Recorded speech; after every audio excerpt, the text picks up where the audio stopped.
everybody, and thanks for joining us for another episode of the PHNX Suns podcast, brought to you by the DraftKings Sportsbook app, America's #1 sportsbook app. Don't forget to hit that like button, subscribe wherever you get your podcasts, and leave us a 5-star review. I'm Lindsey Smith here with Saul, Bookman, Gerald, Bourguet, and Espo. Gentlemen, how you feeling? Have you kind of washed away the sins of last night, or do we need to have a few more discussions about it? I feel like we're in the movie Pleasantville, where you guys all haven't transitioned to color, and I'm in full color here. This is a bizarre color matchup today on the program.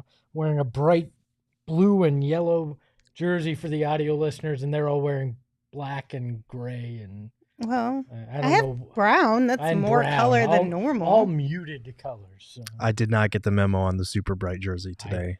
Same. I don't ever wear super bright anything, so I feel like you can always count me out on that. I thought this would be warm, and then I forgot hockey jerseys have those little pinholes in it. I freeze my ass off this morning taking my daughter to school.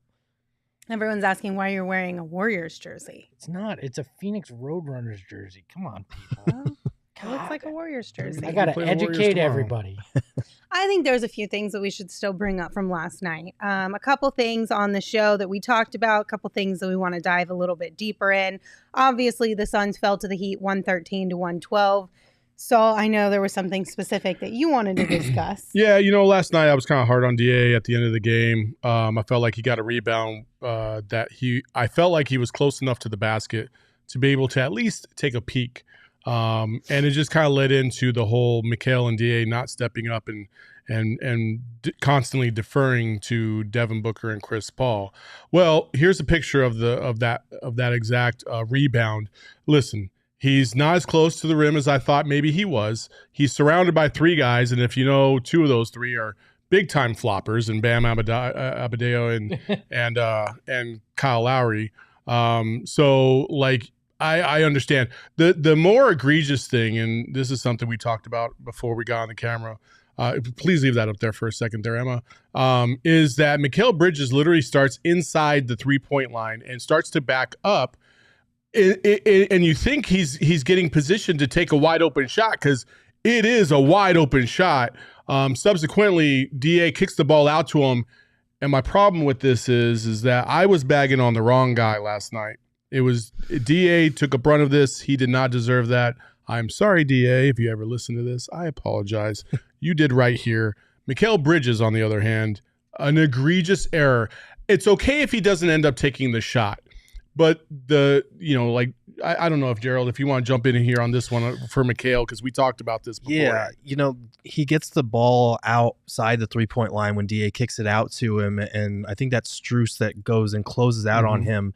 And Mikal catches the ball, and he doesn't even think or contemplate about putting up a shot. He just gives it right back to Devin Booker. And I get with because by the time that happened, there's about 10 seconds left. I get wanting to give the ball to your best player, give him another go. But he was wide open from three. And even if he didn't take the three, he was one pump fake away from Strus flying by him and driving to the basket. And all night we saw him attack off the dribble. We saw him get to his spots in the mid-range. He had a couple of nice post-ups that led to mid-range jumpers. And that same aggression wasn't there. Again, I get getting the ball to Book in that scenario. He was the one that was cooking all night. But if you're Mikal Bridges and you're basically a 50% three-point shooter this season, that shot has to go up without thinking about it, or you have to pump fake, drive, and get to the basket, especially on a night where you only have 4 free throw attempts. Like, this was an easy situation where he could have pulled up for a mid-range shot or drawn in the defense because you see Butler's in position to help. That would have freed up Booker for a top of the key three too. So it's just a tough scenario there. We talked about how DA and Mikal Bridges only got one field goal attempt in the fourth quarter, and it's not a matter of how the Suns were playing as much as we were talking about campaign taking a lot of shots. Some of it is plays just like this where they need to be more aggressive. And this is a part of like the growing process that we've been talking about, is not deferring all the time, especially in close games towards the end of the game when you're in a great position to take a shot or, like you said, drive to the basket. This is a lesson that Mikal needs to learn. DA needs to learn it as well in certain situations, but for this one specifically, you got to look at Mikal and be like, Mikal, in this type of a situation, because you're going to find yourself in this situation again throughout the season, You need to do the exact opposite of what you did. You need to take the shot. You need to believe in yourself and have the confidence that you can show up in the clutch, just like Devin and CP3 can. It was very helter-skelter. I understand that. A lot of things are moving very, very fast. But again, if you the other egregious thing is, yes, there was multiple opportunities for Monty to be able to reset everything and say, okay, we don't have a good plan right now. We need to make sure that we kind of variate this and come up with a good executable play at the end of this game, as opposed to what essentially, I mean, you put the ball in Devin Booker's hands, so it's not egregious, but after that block, probably a good idea to call a timeout. You have 4.5 seconds left to go on the clock, but it didn't happen. Well, the other thing, if McHale takes that shot and misses, at worst, you foul Miami and you still have a chance to get a shot to tie the game if they make both free throws, because you have a timeout in that situation. So there's nothing to lose by McHale taking that wide open shot, and those are teachable moments. That is what Monty should be working on today in film. Right. And when you're down, there needs to be a change in mentality, because I think part of the reason he kicked that ball out is there was still time on the clock and they wanted to save for the last shot. If you're down, you need to score however quickly you can score and trust your second-ranked defense to get a stop if you score and put yourselves ahead and still give them time to answer. Like, you shouldn't be saving for the last shot if you're down in that scenario. Yeah, again, I said it last night. This is a teaching moment overall. I think DA and McHale are going to learn, and possibly the hard way, that they got to stop deferring in moments when they have the better play. Like that. Listen, at every single level of basketball that I've ever played at, it didn't matter if this guy over here was a 30% shooter from three and this guy was a 50% shooter from three. If this guy's getting double teamed and he's wide open, he's got the better shot. So statistically speaking, he's going to have a higher percentage of his make possible. That's what McHale had. I don't give a fuck about what Devin Booker has done. Yes, he's clutch. He's been awesome. Fantastic. However, a wide open shot is still a wide open shot, and you got to take those wide open shots when they come about. And for that, like, again, I was wrong on DA. Thought he had a more wide open shot than it appeared, and I was wrong about that. But McHale has no excuse. Shameless plug. Check out both their Twitters. They had amazing breakdowns on different plays from the game. I wanted to give you guys a shout out because I actually saw the game differently because of the way you guys broke those down. So check them out. They're worth it. At Saul_Bookman, at Gerald Bourguet. Andy in the chat says 3 of our 5 losses have come from dumb clutch decisions with no timeout called and hero ball antics. It's okay to teach, but how many times they got to learn the lesson? That's the big question. Everyone's different. Who knows how long it's going to take? Because Thunderous Dunks also mentioned McHale looking really hesitant and a little scared, if you will, during that Portland game, late in that game as well. Regardless of what the L2M report said, because obviously he was called for travel, but then they came back and said he didn't. But that's the big question is you can't put a number on these things. It's just got to click at some point for these guys. And the hope is that it clicks sooner rather than later. But sometimes it just takes that one thing to make it go, oh, duh. Right. And McHale and DA, to be fair, last year when the Suns were one of the most dominant clutch teams we've ever seen, they were really good, but that was in accompanying roles with Devin Booker and Chris Paul both there to kind of bear the brunt of that burden. Now they're guys that we're going to need to call upon to rise up to that same kind of level, especially for as long as Chris Paul's out. Yeah, the stage is theirs, and they either need to step up or James Jones is going to have to find somebody who can. Thunderous Duck says, will they get it? Yeah, that's the next question. You're paying $230 million between these two guys. They better fucking get it at some point. Listen, there's going to be a couple more learning lessons as we go through this season. I guarantee you there's going to be some other close games, and I have a feeling that one of these two is going to be put back in this situation one more time before we get to the end of the year. And the more and more you just kind of reemphasize these things, these two haven't really been in that situation very, very much in terms of being relied to come through in the clutch. And really, only one of them has really come through in the clutch. And it was about as easy a play as you could hope for. Very well executed. Again, the Valley-oop. where DA he just had to drop the ball down the rim, right? But that was a very high executed play, right? Again, maybe that's why they called timeouts. These guys have to go through these growing pains because at no level, even when Bridges was at Villanova, he had other dudes around him at Villanova to where he wasn't the guy.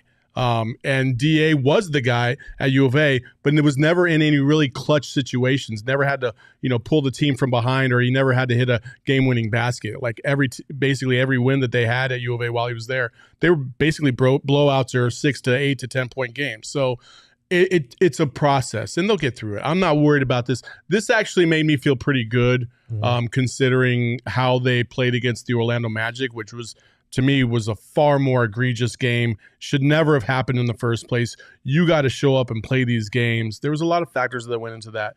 But for this Miami game, I feel pretty good about where the Suns are at and how they're going to execute down the stretch in future games. Right. You're playing shorthanded, and that was my biggest takeaway is like we're talking about how they coughed up a lead, and that was bad. But, you're missing Chris Paul, you're missing Cam Johnson. Jay Crowder hasn't been here all season. There's a lot of adjusting going on, and I'm okay if they're going to lose games like that. That can be learning experiences as opposed to, like Saul was saying, the Orlando game where the biggest takeaway was, wow, they just didn't really show up and they shot like shit. That wasn't fun. Yeah. Well, Captain said this L hurt worse due to the Magic L. Yeah. Yeah, I agree. I think so. But like you said, the Magic one was way worse. But perspective, from an overall perspective. But perspective, right? We could sit here and we're like, oh, we're 8-5. This is terrible. We should definitely have a better record. The best team in the West has 4 losses. Like it's the West is wide open this year. I think 1 through 8 all have 4 or 5 losses, and that's it. Yeah, it's really crazy. So plenty of ball game left to play. Yes. The defending champs haven't won a game on the road yet. Yeah. They're 0-7. So hopefully 0-8 after game. tomorrow. Yeah. And that's the importance of the regular season. Like we're not going to dive into this conversation, but that is something to remember is that as we continue along this season for the Suns, I know the goal is the playoffs and looking ahead to that, but this is part of the journey. If we don't go through this, if we don't learn these lessons, come playoff time, we're going to be in a worse spot than we were last year, and that's not something that we want to deal. So, and top 4 still matters. That's important. All right. So last night on the show, in addition to this conversation, there was someone in the chat that unknowingly opened Pandora's box by calling the Suns a small market team, which got all of us in our feelings in very different ways, surprisingly enough. Here's a quick little flashback of that case. I mean, there's 30 NBA teams. Gerald, there's Math, 30 your best NBA friend. teams. It's not small. I'm not going to say it's small, but 11 out of 30 is not Gerald, big. it's top. It's not even top it's 10. It's in the top third of the league. Okay, Gerald, listen. That's not math. He just said 10 out of 30 is not top 10. He just said I'm not going to say it's small, but I'm also going to say it's not big. It's not math. Dear God, you guys. Look, I'm gonna change back to what Thank he God was this is not a saying. math I'm gonna go back podcast. to what Saul was saying because We all suck. I don't. I know how to do disagreed. fucking fractions. You disagreed with 11 out of 210 not being small. Because there's 30 NBA teams. There's not 210. I know how to do math. Oh my I'm God. sorry. I was one off of it being top third. I apologize. That's how the math works. I love how angry math made you, Gerald. And I love how angry small market made you, Espo. So here's the deal. I feel like we should dive deeper into this conversation. Oh, this is definitely a UFC battle right now. For me, I'm just going to say, like, out of the blue corner. when the topic of conversation around like the size of the market, I'm not basing it off of TV market, right? Because I know that's an actual metric that is measured. Mm-hmm. I'm basing it off of NBA teams, their cities, how much revenue they bring in, the viewership they have, the following they have, the influence they have. That's how I was measuring my ranking of teams. And when it comes to the market size does not matter. And Espo is going to probably illustrate that better than any of us. Let me make this very clear. I took offense last night, Gerald. Okay. Because you act like you're the math king, as if you own the whole concept of mathematication. All right. I just know fractions. You just act like you know it all, like you're a math professor. Okay. Well, I'm going to take you to school today. All right, let's do it. Because I came up with an entire ranking system for all 30 NBA teams for the all-time franchise rankings, all right? Okay. And I put some damn work into this. There's a spreadsheet involved, some equations, a lot to research. That's how angry you got me last night. I actually did work today. All damn, right? I should get him angry more That's often. how angry. So, Emma, can we throw up no. Let's throw up the first one. My franchise ranking. This is the magic formula here. Oh, wow. Okay. TV market size, all-time win percentage, last 3 seasons win percentage, number of Hall of Famers, conference finals appearances, titles, and franchise value according to Forbes. Those are the 8 metrics. Okay. I went through, I researched all of them. I ranked each category. Then I took the average ranking of each of those 8 ones, with the exception of Toronto. They don't count as a TV market size because they're outside the country. So they were out of 7 categories. You take the average, you rank everybody. And here are how I rank my top, all 30 teams, not top. Okay. All 30 teams. Okay. And guess what? The Phoenix Suns are number 7. Not a small market. Top 3rd in the NBA. Top 10, as I said, it goes Lakers, Celtics, Warriors, 76ers, Knicks, Bulls, your Phoenix Suns, the Heat, Mavericks, Bucks, Nets, Rockets, Spurs, Jazz, Nuggets, Clippers, Blazers, Wizards, Pistons. All these teams suck. Raptors, Kings, Thunder, Cavaliers, Pacers, Magic, Awesome Hornets, for the audio Grizzlies, Timberwolves, and Pelicans. All right. Yeah, that's called math. So suck it. Okay, but do you have the numbers for all of Yes. these different things? Yes. Tell us. us. Would you like to hear? Yeah, let's hear where the Yes. Suns rank in In terms of TV market, Mhm. the Phoenix Suns ranked, where am I here? 13th. In terms of all-time win percentage, they were 5th. Last 3 seasons win percentage, they were 1st. Number of Hall of Famers, they ranked 15th out of the league. Conference finals appearances, they were 5th in the league. Finals appearances, they were 10th. And then franchise value, they were 18th. Okay. Championships? Well, 0. Bottom. So title for rank. last. I just wanted to, Yeah, just twist the knife a little bit. I understand. God. we got to say They ranked 8th in championships because of how you rank it and just number of guys. I want to know, did you take all of those categories, right? That's what you were using to make this ranking. Did you do the calculations for every single team based on all those numbers? And there's a whole spreadsheet and literally with all numbers 30 wise, the teams. Suns came in 7th or Yes. 8th? Which one was it? Seventh. 7th? 7th, yes. Wow, Espo. And there's I'm I impressed. got all the math right here. The average rank where they ranked based on math. So Okay. yeah, Gerald, you can't argue with that. That's factual. Okay, I how can, did though. you? How were they measured though? Now, Because now you, Gerald's you just because, going to argue to argue. because you selected categories that are important to you. You have finals appearances and conference finals appearances in there, and like it's not weighted in any way. That's what I was going to ask. How There's are they also, weighted? Like Now you Yeah. want weight. So- they're so also no, the no, fact so- that now they're you ranked. want So weight. here's pull up the graphic so the real quick. Bucks, because No, they no, have no. There's two no way to titles. quantify these numbers that you brought up. So like the Heat, for instance, right? The Heat have 3 championships. Yeah, so the 4. championship has Like to the championship weigh more definitely than not. weighs more than your 3 finals appearances. Yeah. It has to. Like there's no argument for that. Like you can't put the Heat below the Suns. Like the Heat are better are a higher tier than the Suns. You can hate all you want. I'm not hating. When you I'm look at that, I mean, there's no glare. It wasn't like all of a sudden No. Charlotte was top 4 in the NBA. No, I get it. I think the way that you evaluated this is useful for Everybody's going down evaluating Gerald. how are they? They're like, Gerald doesn't like it. Do your own math. Sunder I don't have to because I know how big the markets are. That was the whole point. Go back. This is an evaluation for like how much worth a franchise has, not money, monetary wise, but how like prestigious or how well a franchise has done all around. Because a lot of these things, like ranking the last 3 seasons, of course that's going to skew the numbers because the Suns rank first because they've been on a tear. But that doesn't mean that they're suddenly 15. that doesn't mean Right. they're suddenly inherently more a bigger market than the Put Miami list- Heat. Put the list back up. Okay. Who do you find egregious in here? I don't think it's egregious, Yeah, but it's I not- definitely would say that like Saul's point, the Heat and even the Nets, I feel like would be above mean, the Suns. I mean, the Because Spurs. Because The Nets, who sucked ass for most of their existence. But we're talking about because market, not the I also franchise. think that I know that the valuation of a team I think it has to be weighted a little bit higher than some of these other things as well, because you don't think that when they're coming up with these numbers, they're doing all of these same type of metrics Valuation based on is that so stuff. Subjective.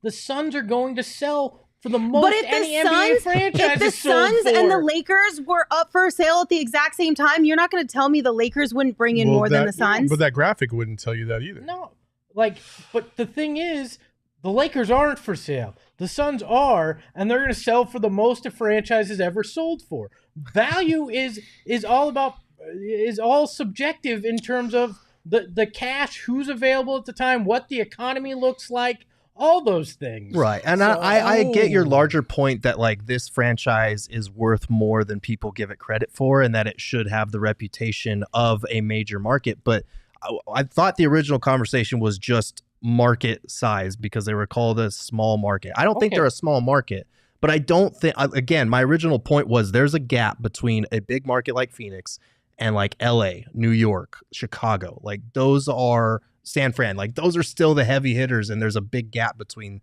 them and even a big market like Phoenix. You want to talk market size? I'm actually doing reordering here for you on the fly. So the Suns have a television market size of 2.158 million, right? You look at the small market. I mean, there's 17 other teams that range from 1.8 million all the way down to 620,000 in their TV market size. So anybody that calls Phoenix a small television market has their head up their ass. Yes, they are absolutely wrong from that perspective. And I think the thing we have to remember too is that Gerald and I are not agreeing with the comments that Phoenix is a small market. Right. We absolutely do not agree with that. This team was mid yesterday. I said it's a mid-market No. team. Mid-level You said market. the Phoenix Suns are mid. No, I you heard that. said You called us I'm mid. mid. And then you said I was mid. No, and then you and then said I I'm attacked you. mid. This is a Either rewriting. way, We got to check I the think tape. it's fair to say the Suns are somewhere between 8 and 13. Yeah. I think that's fair. Yeah. I'll go with that. Are you comfortable with that, Espo? Is that By okay? definition, they're not mid then. They could be. You know who is if they mid, fall though? 8 or The 8, Nuggets, 9, 10. by all Yes. objective metrics. The Nuggets are almost the definition of mid. They're 16th on the list. So, Oh man. Oh my goodness. All I know, number one in our hearts. Debatable Sure. market. Yes. Also, I do want to go back. Rankings. Hey.0 earlier in the chat said something that I feel like is even more egregious than anything anybody said. It said Phoenix is not really a destination for players, Espo. Stop being biased. And then Phoenix is not a go-to market. If you take out the Sarver factor, which now you can, because that will change, and you look at the history of the Phoenix Suns, like they have been a destination. They brought in big time players. Like you might have forgot that Jason Kidd and Penny Hardaway and Steve Nash all came here. Jason Kidd was a trade, but Danny Manning, who was in the prime of his career, came like for a $1 million deal because he wanted to be here. Yep, a lot of guys wanted to come and play in Phoenix because it is that great of a city. And I think in the future that will also be the case. Like Phoenix is a great place to live, whether you want to admit it or not. It's just true. Like guys love to come here. And so that's why a lot of the guys that do come here, they end up buying a house and staying here. Charles Barkley, freaking Dan Marley, like Tom Chambers, like all these guys, Eddie Johnson, who's from Illinois, has no business staying here. He went to Seattle and came back because he loved it so much here. Like, so like you got to stop with this. It isn't a destination. If you have the right organization, the city takes care of itself. Right. And Chris Paul wanted to come here. Kevin Durant wanted to come here in the recent past. So this is a trend that, especially now that Sarver is selling, we should see continue to go in the right direction because the Suns are one of the most competitive teams. They have a likable star and core and Monty Williams and all of that stuff. So it's going to go in the right direction. So what you and Lindsey are saying is the fans that are the problem. Again, you're confusing franchise value with market size, which was the original I'm just choosing conversation. chaos at this moment. You are. You're being a brat. Saul's never been prouder of me than this moment. I'm just here to watch the world burn. Oh man. Oh my goodness. Well, if you guys think we are living in a fantasy world, maybe it's because we've been hanging out on Underdog Fantasy a little too much lately, having a blast over there. Underdog Fantasy is the coolest app because it is the best way to enjoy fantasy sports, but also be able to make a whole lot of cash at the same time. It does fantasy kind of different, right? So you can go against your team. Like you can get 5 of your friends together. You guys can all pick higher or lower things. You can do the highest scoring squad for that night and you can put some money on it. So it's like got drafting things in it, right? And it's all positionless. So you can just draft 6 random players and whichever one of you guys has the most points at the end of the night ends up making the most money. It's a lot of fun. It's fun with groups of people. It's fun on your own. We just put the link in the chat. It's also in the description of the show notes. You should definitely check it out if you have not already. We also have a fantasy show here at PHNX that can help you out along your journey, getting started on the app and making a lot of money on the app as well. It's really easy to get started. Just go to underdogfantasy.com or download the app on your mobile device. But make sure you sign up with that code PHNX and Underdog will match your first deposit up to $100. Also, speaking of a lot of fun, Four Peaks Brewery is a heck of a lot of fun, but it's even more fun when PHNX gets involved, and we have a whole bunch of really cool sports to watch. So we are teaming up with our friends at PHNX to host all U.S. and Mexico World Cup matches at their 8th Street pub. You can check the link to register. It's going to be a lot of fun. We're going to have specials like beer specials, giveaways, guest appearances. You can get $3 kilt lifter and wow wheat pints. I also think there's a breakfast buffet one of these days too, right? I think is that the first game or is that the second? Yeah, November 22nd. Yeah. On Tuesday, November 22nd, there's an 8 a.m. breakfast buffet. So it'll be a heck of a lot of fun. Make sure you check the description for that link to sign up to join us out at Four Peaks today. Okay. Y'all ready for the real chaos? The real chaos I know that B-Dude is Yeah. Trade Machine Tuesday. Let's go. Fire it up, Emma. Trade Machine Tuesday. Trade Machine Tuesday. Trade Machine we're back. Tuesday. All like right. we never left, baby. What we're I always gonna feel do? like the baby's gonna, Just do start that- a do one of little those. a little dance. but she never does. This Trade Machine Tuesday, we're going to recap a few of the trade rumors and potential deals that have kind of been floated around or have been linked to the Suns here recently. I know we've talked about a few of these before on different shows, but I felt like we needed to kind of put a bow on everything just because there was so much going on at the same time, especially when Cam Johnson got hurt. This kind of all brought to the surface again. So let's start with Max Strus, right? So of the Miami Heat, obviously we saw him last night. Real GM reported that the Suns have recently started to engage with teams again about Jay Crowder, and one of those teams was the Miami Heat. And the article said that some people within the Suns organization are saying that Max Strus is an integral part of a deal that would send Jay to Miami. So we cooked up a few options. First up, the Suns would receive Victor Oladipo and Max Strus, and the Heat would receive Jay Crowder and a 2023 first round pick. Right. And we talked about this on the pregame show, but we wanted to rehash it here. I personally don't see why the Heat would do that. Like Strus has only started, I think, half of their games, but he's been really good for them. He dropped 31 over the weekend. I know that they like Jay Crowder, but a first round pick in the 25 to 30 range doesn't really give them much incentive to get rid of Strus and Oladipo unless like Oladipo, they knew he was going to be injured, in which case he doesn't really do much for the Suns other than match salary there. Unless Miami has their eyes on something bigger and they think they need first-round picks to make some kind of deal at the deadline, I tend to agree. But based on the way Max Strus played last night, it felt like Pat Riley went to him and went, play really shitty so the Suns no longer would like you in a trade. Because he totally disappeared after his 31-point game. The couple nights before and had a pretty off night against the Suns last night. But Victor Oladipo is a name that Suns fans have always had a little bit of fascination with. I don't know why. But I think you're right. He was good. I think you're right, though, in terms of the only way you do that is if he's hurt and he won't be helping Miami at all, and then the Suns really want Strus at that point. I mean, you know who else is really good several years ago? I can't even say a couple. I had to say several. Who? Russell Westbrook. Oh boy. So that's Oladipo's not that guy anymore. Like, so he's just kind of a throw into the trade just to make the numbers work. Strus is cool. I like Strus. I think he would be a nice addition. But again, I don't know if Miami would do that.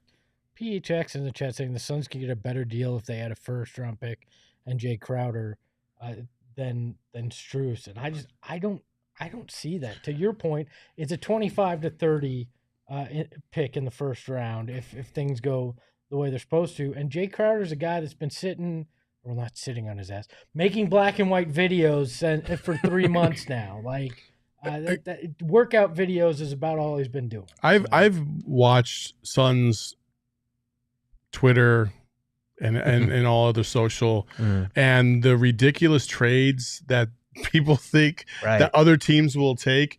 It gives me Laker vibes. Laker fans act like that. Matter of fact, I think we have an actual graphic of such, because I saw this and I was like, oh, this is exactly what it is. This is exactly what it is. You are not getting Shai Gilgeous-Alexander for Jay Crowder straight up. It's not going to happen. It's never going to happen. It never would happen. Like, it just, like, some of these trades, I'm like, bro, you're going to give up Dario Saric and a second rounder for, freaking Murray from the Kings. I'm like, no, no, it'll never happen. Like, do you think other teams are just dumb? Like, they're like, oh yeah, take it. It's good. It's good. To your point, I'm not sure the Heat would even say yes to that. And I think that's about the best you're going to get out of a Jay Crowder and a pick trade is a Max Strus and a often injured Victor Oladipo. I think that's the ceiling that you're going to get with that kind of bait. I think it depends on the team, because that's the one thing that people, when they conjure up these trades, they forget. Exactly. Like, they forget to bear in mind the other team's strategy, where they're at as a team, what their rotations look like, what the money looks like. There's a lot of factors that go into finding a trade, which is why this might be the last Trade Machine Tuesday for a while, because there's only so many fucking trades we can come up with we had to crank up the LeBron ones. We're like, we've pretty much run through a lot of these options already. I will say this, and I think this is where the Suns are going to end up being at, unless something that I'm just not seeing right now happens. I think they're going to have to wait until they get to a situation near the trade deadline that a said player from said city, not Brooklyn, said player from said city is upset, not happy with this situation, doesn't want to be there, has been kind of a malcontent. He needs a change of scenery, or maybe he's just struggled this season. He needs a change. He needs a vibe change or whatever. Then at that point, I could see a Jay Crowder being traded for somebody of higher value or equal value, right?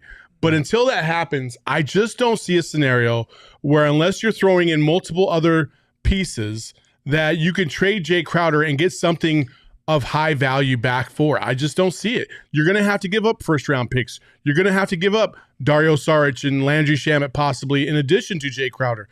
It's just not going to happen. Right. So we just need to be more realistic with before you say yes or no to a trade, ask yourself, if the roles are reversed, would you do that? And if the answer is not the same, then obviously they're not going to probably do it either, right? Like, we can't be unrealistic with our expectations that teams will just give us things, because we did have a really hard time for a long time, but now we're not in that spot. There is one name, and JC Serenas has kind of brought this up, that I think you might be able to parlay down the road. I don't think it'll be right now, because the Lakers are still, they're in la-la land about their contention possibility. I'm not saying I want Anthony Davis, but I'm saying, like, I think he could definitely be on the trade block because of his injury history. And if somebody's willing to take a flyer on him, then I could see something like that happening. But again, you're talking about circumstances that are kind of unusual. This player has crazy unavailability attached to his name. Like, do you want to take that on? Do you think you're the franchise to be able to heal him? Like, there's just a lot of stuff at play. And until you figure out a lot of those things, it just ain't going to happen. And Anthony Davis has been great this year. He's been the defensive player of the year front runner in my mind. But yeah, there's a lot of risk with that. And you're also hoping that the Lakers would settle for a pick heavy package and would be okay with not getting a Cam or a Mikal back. You would include Cam in that type of deal if you had to. But like, I personally don't know if I would include Mikal for AD given the injury factor. Yeah. And then also the fact that you're handing a rival a very quality player, and you may be left holding the bag with a guy that is on the downslide of what he's able to do because of injury. And another thing to the chat saying, oh, you wouldn't give up a first for Strus. Not all first round picks are created equal, right? And you're not getting him if you don't. Yeah, like that's. I think it's hard for us to forget because we've had so many top first round picks recently. Top 10 pick, baby. What? No. You know what I'm saying? Like, we're used to that type of a first round pick being what we would be giving up, but that's not what we're going to get anymore. No, you're not in the lottery anymore. You're not giving up that scratch ticket that could hit big. You're giving up tail end of the draft in this scenario. I mean, unless everything went horribly wrong, and even then, you could throw a protection on it. Right. Okay. And it's also worth noting that not only are picks less valuable if they're coming from the Suns, they're less valuable to the Suns, given what we know about how much work they put into the draft. So, like, you know what? Rather than spending it on the next Jalen Smith at the end of the first round and passing up a Tyrese Halliburton again, maybe we should turn that into a trade for someone that can help us win a title now. Just saying. AD is not better than any Suns player in history. Stop. Yeah, you stop the cap, Eddie. That's ridiculous. Stop. That's ridiculous. All right, so we have one additional trade for Max Strus. So if that one didn't tickle your fancy, we've got Suns receiving Duncan Robinson and Max Strus. I keep saying Strus. I know, it's so bad. It's Strus. My bad. This doesn't. And then the Heat received Jay Crowder and Dario Saric. If that first one didn't tickle your fantasy, this one's punching you in the gut. Yeah, That's his name. Stressing we you want out. Shai. We this want is the type Shai. of stuff we're dealing we with. want Shai. Okay, fine. Give us Shai. Listen, we're going to talk about Shai Gilgeous-Alexander because everyone in the space of the Suns seems to love this guy and want to have him on the Suns team. He is constantly being talked about as quote unquote unhappy or quote unquote potentially available. But we need to preface this conversation with some disclaimers, okay? No. Yes. You have to be realistic when it comes to SGA. But A why? lot of the conversation around SGA wanting out of OKC or not being happy, it's all rumors. So no Landry Shamet for SGA? No, absolutely not. No, that Darn. would never happen. But we also have to remember these same type of rumors, maybe not as often as we see with SGA, were similar to what we saw with Book years in the years past. So there is no necessarily, like, none of this is legitimate. SGA is actually available. But ever since SGA's been with the OKC Thunder, every single year, they basically are trying to tank. So you can only take so much tanking before you finally hit the lottery and you hit the jackpot and you get the one guy that you actually do want. And I mean, what, we're going on year 4 now, 5 now for Shai. Like, that's a lot. That's a lot to deal with without being close to contended in contention, except for his first year with Chris Paul. I think I can see why that would be exhausting. It's a little bit different because the Suns came in thinking that they could manufacture like wins, and they just didn't realize that their own people that were choosing those bodies were terrible. Can I just say this? Chelsea is one hell of a buzzkill. I mean, it's important though. I'm sorry. We bitched for years so about sorry. everybody else on the outside being like, oh, they keep saying Devin Booker's available We're or like he wasting wants his out and all this shit. And potential. everybody's Yada, doing yada, the same yada. shit with SGA. So Okay, like, but did we ever? And maybe we did because it was such a long slog, and I've tried to blank it out of my memory. But the Athletic article, which a lot of this spawned from over the weekend, said a league executive said he had heard SGA isn't happy with the situation and may ask out. He said we keep hearing, which is Yeah. more speculative. That's more general. And you could also have Like, said the same thing about Devin. I'm sure he wasn't happy with the situation either. But was he going to ask out? But you know what, though? Guess what? It's not happening to us, so I don't give a fuck. That's I fine. want Shai. Hypocrite. I want Shai. Hey. I want Shai. He's unhappy in OKC, clearly. He needs to come here. We can live in Fantasyland. Let's just go ahead and do that Damn right it. now. We're going to move over to Fantasyland, but I just wanted to put some disclaimers out there just in case. Yeah. he has Just in case. Yeah. Give it to me now. We Sorry. can deal Give in a little bit of fantasy and reality. There's a world where he's a son, and Mikhail isn't. So There's a world where remember that. he and Luka are sons. And Don't tease me with a bad time. Damn it. anyway, Wow. the point is, I think this is never going to happen. He's playing like an MVP candidate right now. He's putting up 32, 6, and 4. The Thunder would be crazy to trade him unless he booked his own plane ticket out of there and stopped showing up to games. But if there was a situation where that happened and he forced his way out and the Thunder said, okay, we're okay with tanking, we can't help you win, this is what one of the first trades would look like. The Suns get SGA, the Thunder get Crowder, Saric, Cam Johnson, and 4 first-round picks, which is the most that you can offer. All of them. You might even need to throw in some pick swaps on top of that because All of guess them. what? The player package that you're sending to OKC is not great, especially with Cam Johnson's value being a lot lower coming off the meniscus tear. Yeah, Yes. but you just whispered sweet nothings into Sam Presti's ear. You said, "We've got what you want." Draft picks. We got all the draft picks, baby. Like this I guy, got you. all in on draft picks. Like this guy, that's his kink. I've said it before. Sam Presti loves him some draft picks, and you're whispering sweet nothings to him when you say, "I got 4 of them for you."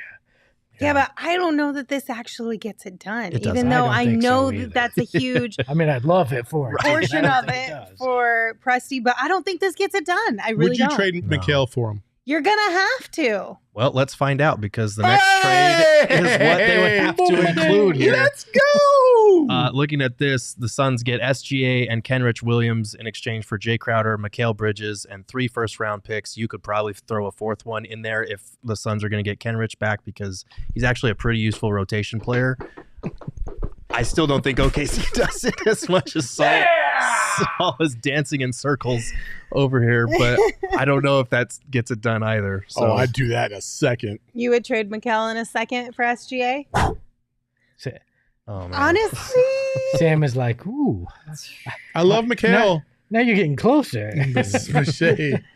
The fact that people are saying that SGA is better than Book, if you genuinely believe there is even a fraction of truth to that, then you got to trade McKell for him. I don't know if he is yet, but so far this season, yeah, I would say that. He's been on a worse team, obviously, but that's because of who's around him. I think SGA is a real talent, and if you had Booker and SGA on the same team, it doesn't matter who number 1 is because it'd be 1A and 1B in terms of good luck stopping that backport for the next 5 to 10 years. You know what gets this done? It's that you add the 4th pick, and then you add what Sam Presti really loves. What's A that? tall white guy. Put Jock in there, Oh, and Sam Presti man. cannot Oh. avoid wanting that. Why would you throw Wow. Jock in Because there? off our Because boy like Presti that. loves a guy that's Well, 7 foot and no, white. listen. That's Sam No, Presti's draft record right now. Fuck no. We're not trading Jock. Jock I don't straight care. down the If line. it was Jock with SGA straight up, I wouldn't even do that. We're keeping Jock. Jock, you're my boy. We're not leaving. I'm just So, saying that's this what is- Presti likes. This is the literal reason why there was a disclaimer, because you put this type of trade out, which is a much more realistic trade that you would have to present to get a deal like this done. And half of the chat says no. Everybody wants SGA, but then they say no when it actually comes to a realistic Oh, yeah. trade. Because, Mikhail has been doing so much in the clutch. I mean, Damn, Espo, you didn't have to go that As hard. we just at it. pointed out. if I got to, I got to. I want a championship, and none of you are safe. Is what it comes down to. Damn. Yeah, I don't know, man. Look, I would What? Careful. Don't say it. I would Careful. Oh, package God. DA and Mikhail in a deal for SGA. Oh, wow. Oh, yeah. Think about that backcourt. Think about you could then resign Cam Johnson if he could stay healthy. Like You really need somebody to play defense then. The defense would be. Who cares? The defense would be 7 seconds or less defense is what it becomes. Hey, you're not the only one. Rick James says, shit, I'd trade McKay and DA for him. So you're not alone. Why? You're not alone. No.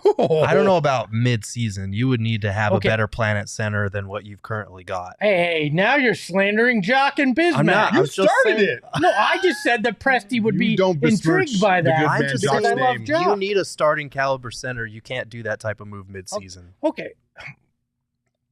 I would give up DA in that as well by itself. And then bring over LeBron.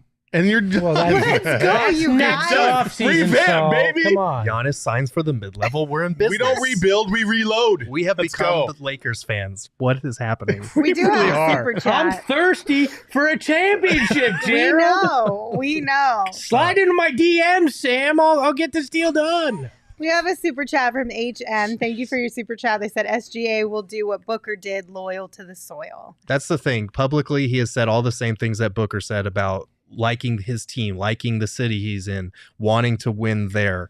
I know that guys say things and sometimes they go back on what they say publicly, but we're doing the same thing to SGA that we complain about everyone Look, doing to Devin Booker. Let me make this to very be clear. fair, I never really complained about the people saying shit about Devin Booker.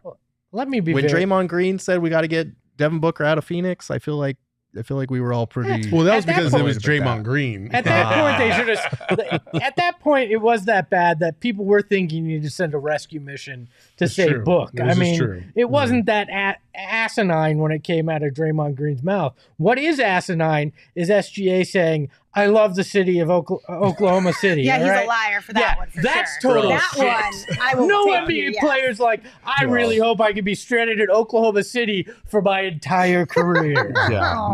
man, nobody wants that. Poor OKC. Oklahoma City is. I awful. take that back. Strays today. Darren Collison's the only person that would say, I'd like to be stranded my entire People that live in career Cornish OKC." Junction think that Oklahoma City is like a third world country. I have no words for that. So you think that? Yes. Is that what you're saying? Yes. I thought this was funny. Somebody in the chat, I can't find it. It was a long time ago, but somebody said, guys, don't worry about the trade deadline. Like, we're not making a big blockbuster move. James Jones is going to trade for sticks and we're going to be fine. Oh my God. You know what, though? I did look this up It last was night. funny. It was funny. He is averaging the same number of rebounds as Oh, one DeAndre no. Ayton. Gosh, Oh, I don't. no. There's so many. 7.6. There's so many things I'm not going to say about any of that. I'm really, information. really trying hard. Just, I cannot. Do you need an OG, so? I would that help love it. you? OGs. Actually, I'm gonna wait because we have our Friendsgiving tonight. Got about another hour, then I'm gonna pop one of those bad boys in so I can have a really good time. But an There you go. OGs would it'll take you one of two ways. It can either relax you and help you come back down to reality, or if you really lean into it, you could go off even further into fantasy land and you could talk about how we could get Landry Shamet sent to OKC and get Shea back. You could be One for screaming one. about We Matt. can make it work. Yeah. I Is say that we, what it was? I said we skip stuffing this Thanksgiving and stuff the bird with some OGs.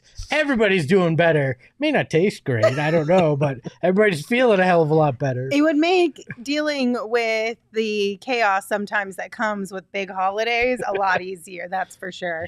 Especially if you're the one doing the cooking. But if you guys haven't tried OGs yet, we highly recommend them. They're a lot of fun. They're also super helpful. They've got their new Sleepy Time Gummy, which is great for helping you fall and stay asleep.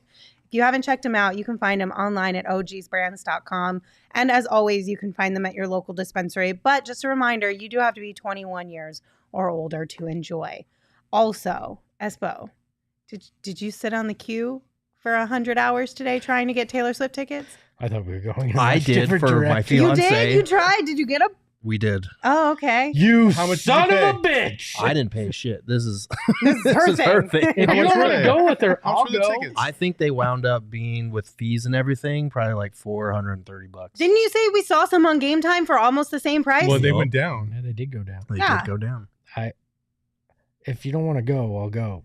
I'm not going. It's for her. and It's her it's friends. not Swifty, but I did buy tickets today. What'd you get? I'm going to go to the U of A game on Saturday. Okay. And I got 8th row seats in the north end zone, 8 of them for $90. A piece or all together? All together. All You in paid for $90 for Shit 8 you not. tickets? Shit you not. That's crazy. Wow. Shit you not. Yep. That's a good deal. It's a fantastic deal. Wow. It's either a Shout great out to deal our or- friends over at Game Time for that special hookup. Apparently the game's on the road and Saul's watching it on the big screen.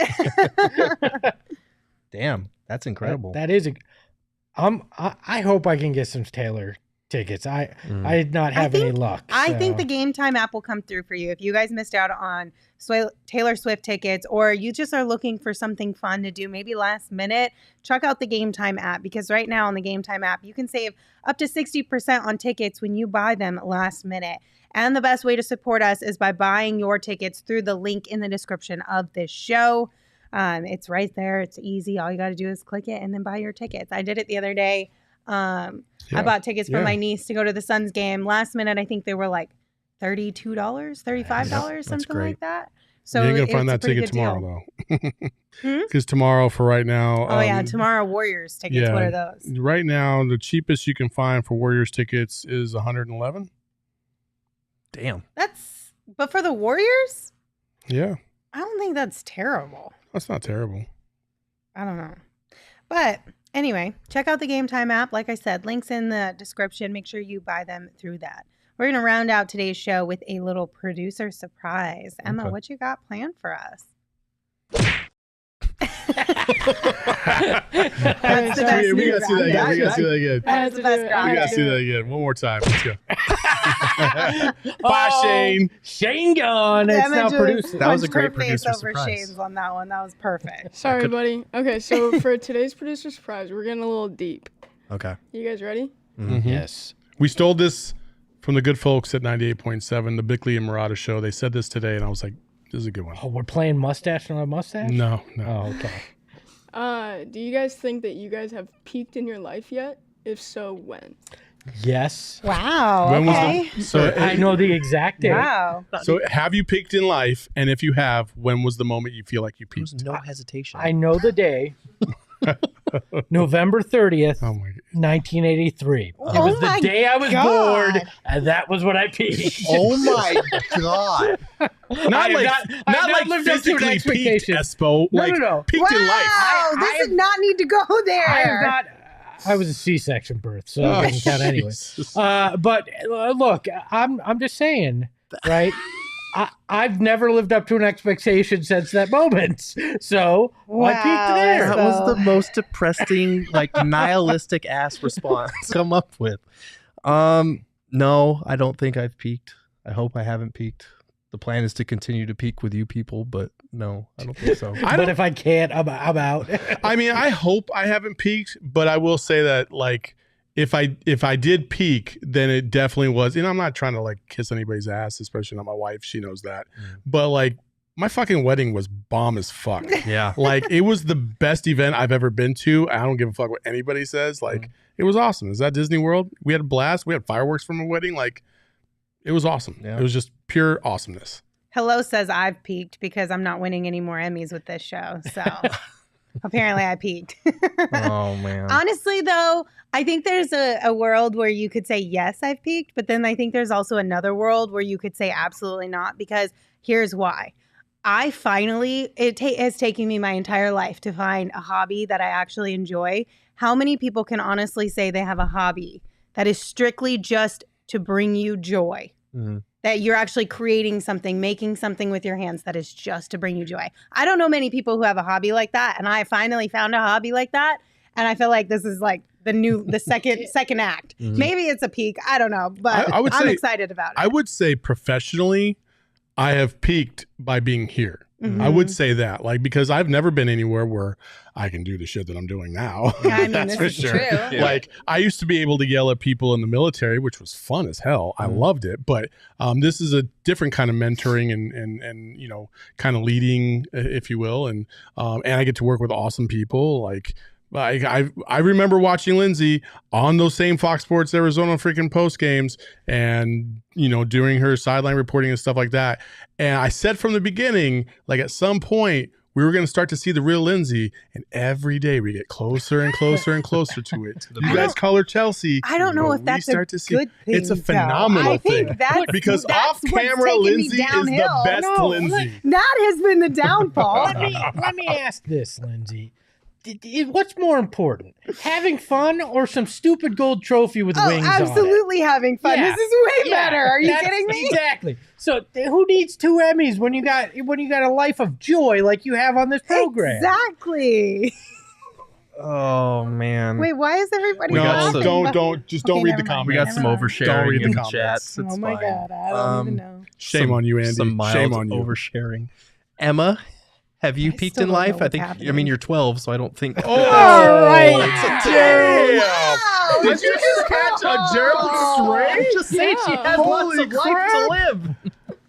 Oh my gosh, you caught a stray from Gerald. That's like hitting the lotto. That never happens. I have no words, honestly.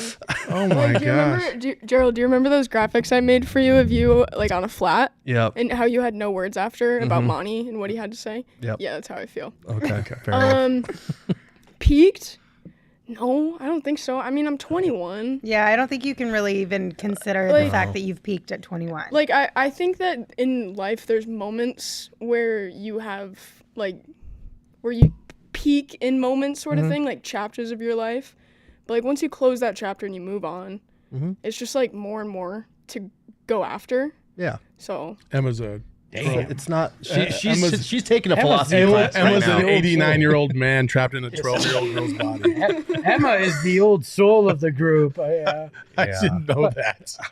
By the way, one of the girthlings said, "Why do you need 2 Emmys when you got Espo?" And I agree with that. I mean, I don't need 2 Emmys. I don't know who got said that me. in the chat. It was. It actually was in there. I just forgot who said it. I missed it. Uh, Do we have any other ones? do you think that an Uncrustable Oh my Is it god, good? this fucking argument again. Damn it, Emma. let's go there. No. Come on. Okay, so here's the deal. We're not going to go too far into this because I don't need to be worked up on before Thanksgiving dinner tonight with all of you guys, okay? I don't need to be angry at Emma going into this Thanksgiving dinner where we're supposed to be thankful for one Richie another. brings a tray full of stupid ass Uncrustables and says that they're fucking ravioli filled with jelly and peanut butter. Emma found this graphic. We put it on our Twitter account, PHNX_Suns, a few games ago when it was just a nightmare of a game. But essentially, it's 5 food items, 6 items, and every single food is lumped into one of these categories. So it's like, what is it? Like a square. If it's closed on all 4 sides, it's a calzone. yeah. If it's flat, it's a pizza, It's toast. basically, or it's toast. Yeah. Yeah. Yeah, so it's the cube rule of food, and so for a cube there's 6 sides, obviously. So if one side of the cube, I guess it's Somebody, whoever made this, first of all, That's whoever what I'm made saying, this yes. was super high. Yeah. Super high. yeah. What do you think we're going to debate tonight? That graphic made me so angry. It did. As it made an me really Italian, upset made too me because so then upset. didn't it say that basically a hot dog was a taco? Yes. Hot dog is a taco Yeah. because it's the bread is 3 Yeah, no. sides. Hold on. Hard pass. 3 It's sides more- with an open face. Hold on. It's more a taco than it is a sandwich. I That's refuse to absolutely accept false. that bullshit. That's That is false. absolutely false. It is far more a sandwich than it is a taco. No. Yes. No. 100%. The cube rule of food is identifying like where the starch is located, and that's how it's identifying it. Yes, it breaks it down into 6 very niche categories, but if you do think about it, She's going deep again, guys. God bless. they're very niche categories. I will definitely agree with you guys, but if you think about it, it's not necessarily No. wrong.